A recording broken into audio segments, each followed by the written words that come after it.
যোৱাকালি এখন সংবাদ মেলত কমিউনিষ্ট দলৰ ফালৰ পৰা CPIM CPI তেওঁলোকে একত্ৰিত হৈ সংবাদ মেল সম্বোধন কৰিছিল আৰু সেই সংবাদ মেলত পাৰ হৈ যোৱা অসমৰ লোকসভা নিৰ্বাচন সম্পৰ্কে কেইবাটাও মন্তব্য তেওঁলোকে আগবঢ়াইছে।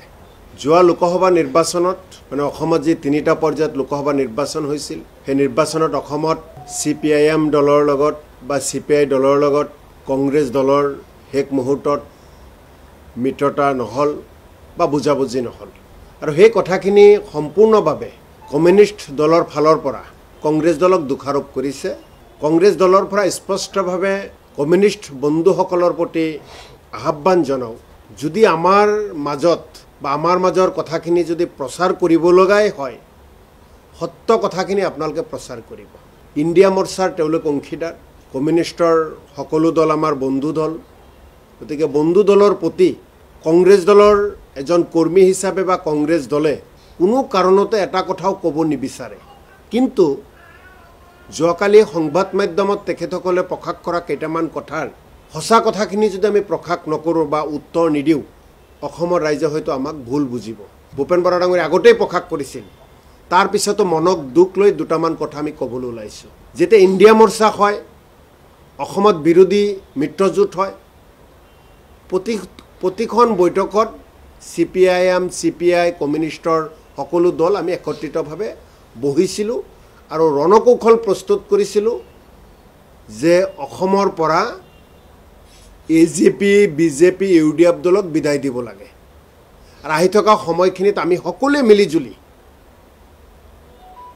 অসমৰ ৰাইজৰ আশীৰ্বাদত অসমত লোকসভাই হওক বিধানসভাই হওক বা আন নিৰ্বাচনতেই হওক আমি জয়লাভ কৰিব লাগে আৰু তেনেকুৱা কথা বাৰ্তাৰে আগবাঢ়ি শেষ পৰ্যন্ত গৈ CPIM দলৰ লগত বা CPI দলৰ লগত আমাৰ আসন বুজাবুজি সম্ভৱ হৈ নুঠিল। এইকাৰণেই নুঠিল, CPIM দলৰ ফালৰ পৰা আমাৰ সভাপতি ভূপেন কুমাৰ বৰা ডাঙৰীয়া আৰু জিতেন্দ্ৰ সিং ডাঙৰীয়া তেখেতসকলে দুটা লোকসভাৰ সিটৰ কথা কৈছিল। এটা কৈছিল শিলচৰ লোকসভা সমষ্টি আৰু এটা কৈছিল বৰপেটা লোকসভা সমষ্টি। মই আমাৰ নেতৃবৰ্গৰ লগত কথা পাতি সেই সময়ত জানিব পাৰিছিলোঁ যে আমাৰ নেতৃবৰ্গই শিলচৰ সিটটো এৰাৰ ক্ষেত্ৰত এখোজ দুখোজকৈ আগবাঢ়ি গৈ এটা সমাধানৰ দিগত আগবাঢ়িছিল, কিন্তু শেষ মুহূৰ্তত দুটা সিটৰ এটা সিট লাগে বুলি কোৱা CPIM দলে বৰপেটা সিটটোলৈ আকুৰগুচ হ'ল। আৰু আপোনালোকে জানে CPIM দল ৰাষ্ট্ৰীয় দল, আমি কংগ্ৰেছ দল ৰাষ্ট্ৰীয় দল।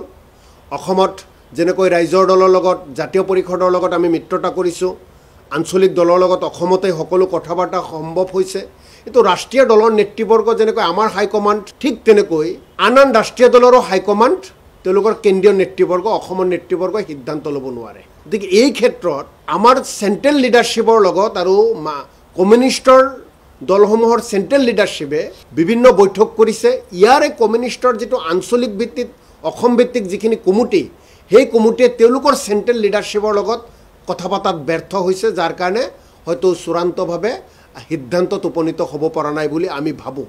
কিন্তু আমাৰ প্ৰশ্ন,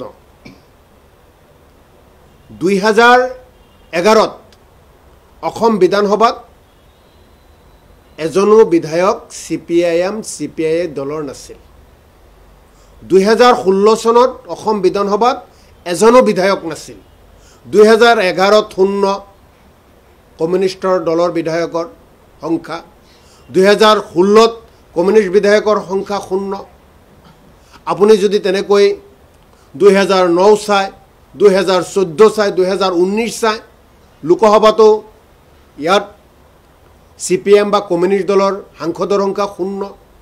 তাৰপিছতো 2021 চনত যি মহাজোঁট গঠন কৰা হৈছিল কংগ্ৰেছ দলৰ নেতৃত্বত, কংগ্ৰেছ দলে কমিউনিষ্টৰ দলক আসন এৰি দিছিল আৰু সেই আসন এৰি দিয়াৰ পিছত আজি যে মনোৰঞ্জন তালুকদাৰ ডাঙৰীয়া বিধায়ক সৰ্ব সমষ্টিত, সেই বিধায়কজন কাৰ কাৰণে হৈছে? একমাত্ৰ কংগ্ৰেছ দলৰ কাৰণে হৈছে।